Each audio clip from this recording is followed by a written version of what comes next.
Hey everybody, I'm Brightmoon, here for the gameplay team on League of Legends, and I am thrilled to welcome you all to Season 2022. Let's get things started with a quick recap of the changes we made this preseason.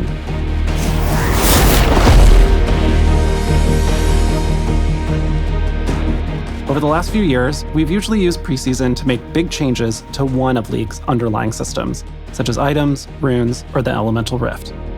With this preseason, we wanted to look at all of our systems and make smaller, targeted improvements across the board. So, we added some items, like a new tank mythic for supports who want to dive into the action, and a new mage mythic for champs who need some help surviving burst damage.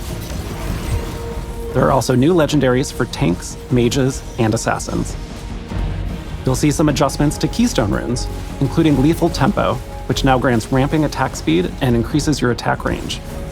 Glacial Augment fires multiple slow rays that also reduce enemy damage. And Prototype Omnistone has retired. Taking its place is a brand new keystone, First Strike, which amplifies your damage and grants gold if you're the one to, strike first. Beyond items and runes, we've also expanded the bounty system with the addition of objective bounties. These give your team additional gold for taking epic monsters or turrets if you fall behind. And finally, my personal favorite, dragons. First up is the new Hextech Dragon, whose soul gives your autos and abilities a chain slow effect.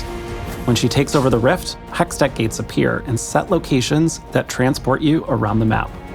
And then there's her sister, the Chemtech Dragon. This dragon's soul lets you keep on fighting even after death.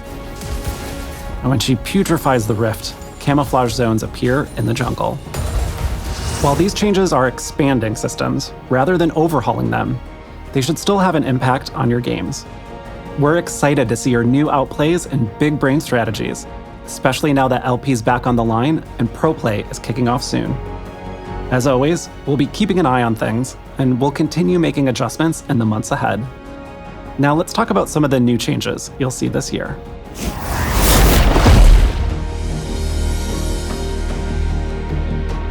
We've been talking about creating more ways to express your personality and achievements as League players for a while now.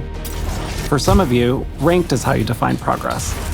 But for those of you who aren't focused on the climb, there haven't always been good ways to show off your accomplishments. So this year, we're launching a new way for you to express yourself in League. Something that probably looks familiar are the redesigned ranked crests. But if you don't want to intimidate your friends with your challenger crest, or maybe your gold one doesn't really match your favorite icon, then we have good news. You'll finally be able to choose your level border from any of the ones you've already collected. Now let's get to the really new stuff, challenges. Challenges track your progress in League in ways that aren't tied to specific champions, like winning the perfect game, soloing Baron, and even dancing with Shelly as the enemy nexus explodes. Each challenge levels up from Iron to Challenger as you make progress.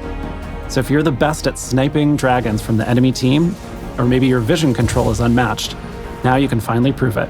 You can showcase any 3 challenges you'd like in loading screens and game lobbies, and you can track all of your progress on your profile. There are 5 categories of challenges. Veterancy challenges track stuff you achieve mostly by playing League over time, like earning mastery points, securing first bloods, and dodging skill shots. The next group is expertise. Whereas veterancy gets you points for playing a lot, expertise asks you to do it with finesse.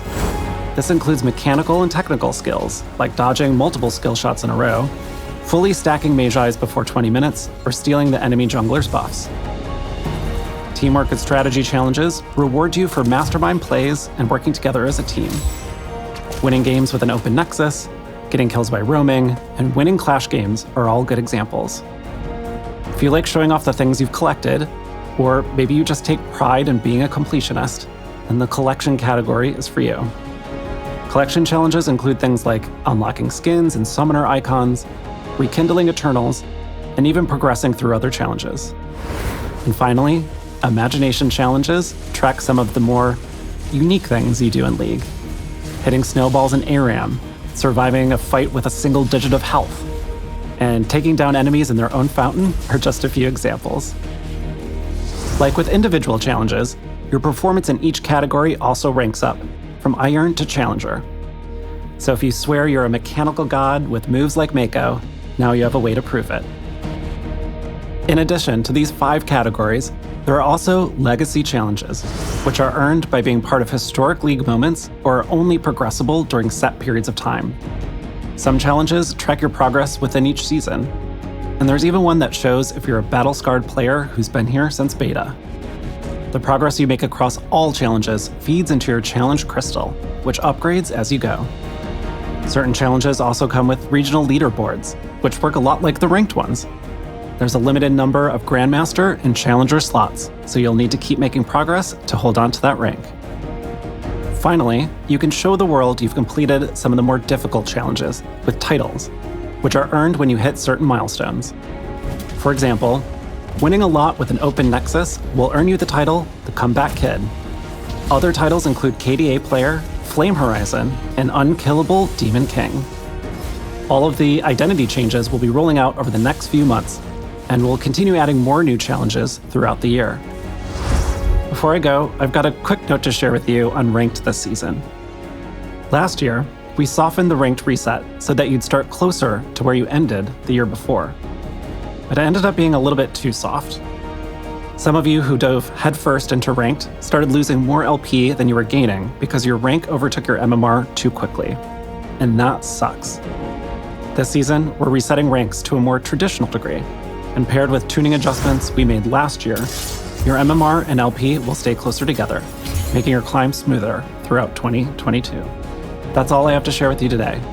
I hope the new year brings you a little joy, lots of LP, and endless fun with friends. Thank you so much for watching.